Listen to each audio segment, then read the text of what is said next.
Suppose x has the following probability distribution. So x is some kind of random variable, discrete random variable. It can take the values of 1, 2, 3 or 4. The probability of it being 1 is 0.1, probability of 2 0.3, 3 0.4 and 4 0.2. Look at all the probabilities, they add up to 1, so there's all possible outcomes.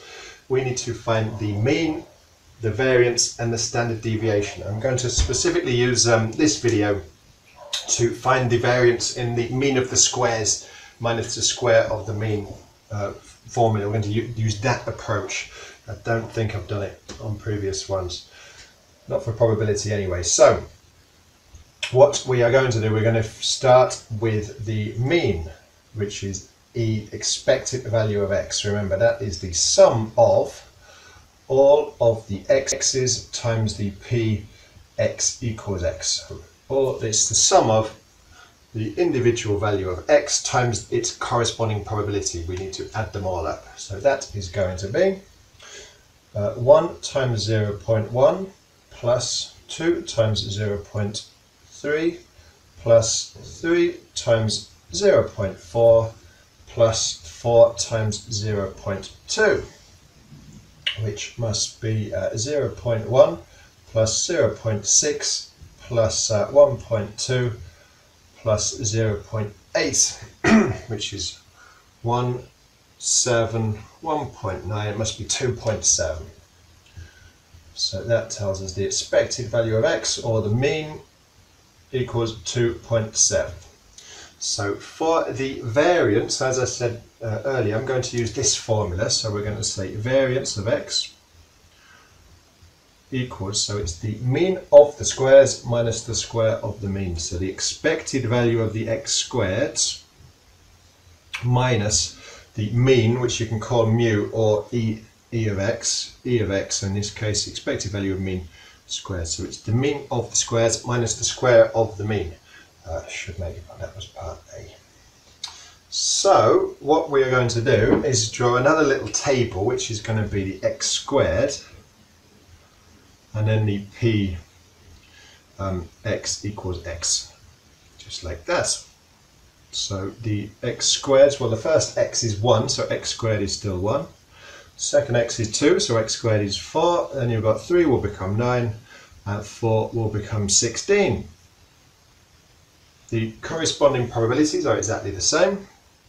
0.1, 0.3, 0.4 and 0.2.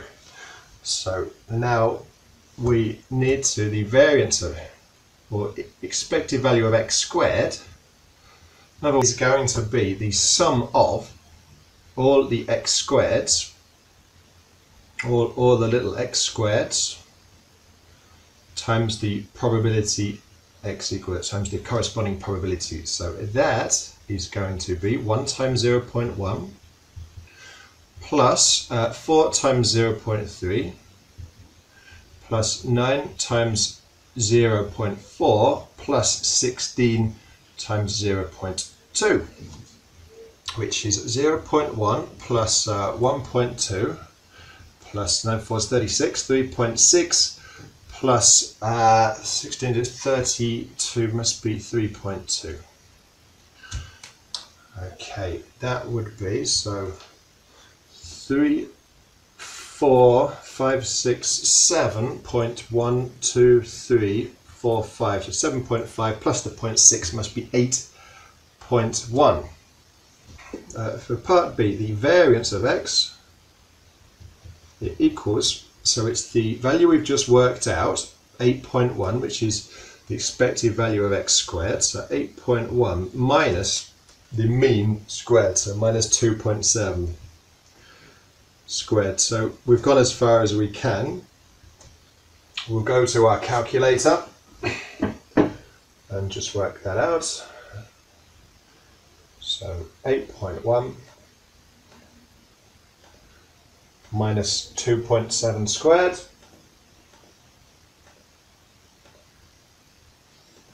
Remember, that gives us a variance of 0.81. It's the variance of x.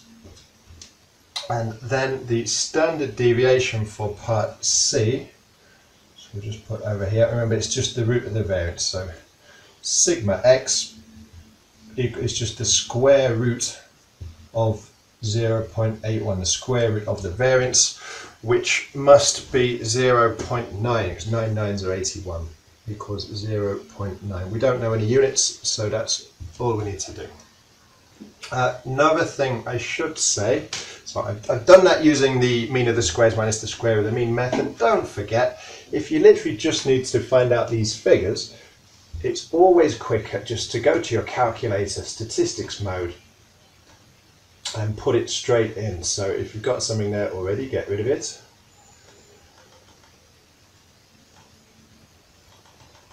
That first list was quite handy actually, but never mind. So 1, 2, 3, 4. Put the probabilities in: 0.1, 0.3, 0.4, 0.2.